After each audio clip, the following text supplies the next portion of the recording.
आणि या ठिकाणी 60 जणांमध्ये धुरळा उडला.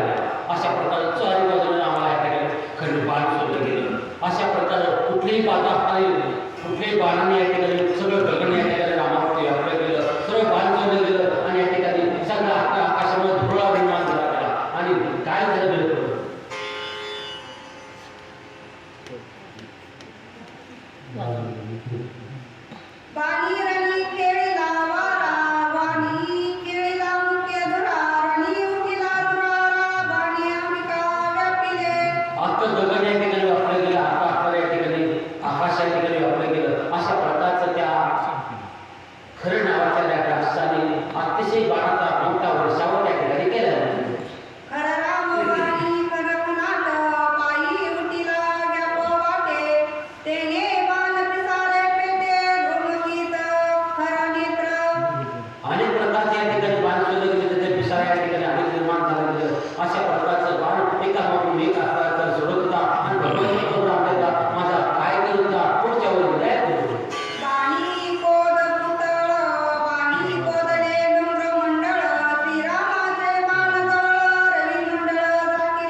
या ठिकाणी देवाकडून किंवा तपश्चर्या करून जे बाण तयार केलेले बाण ते आता मला रामावर सोडल्याचे मार्ग आता आपल्याला पोचत नाही. काहीतरी आता व्यक्ती करावे आणि व्यक्तीच्या आता घात करावा भगवंताचा आता वरच्या त्या खरंच्या मनामध्ये विचार आला आपण काहीतरी केलं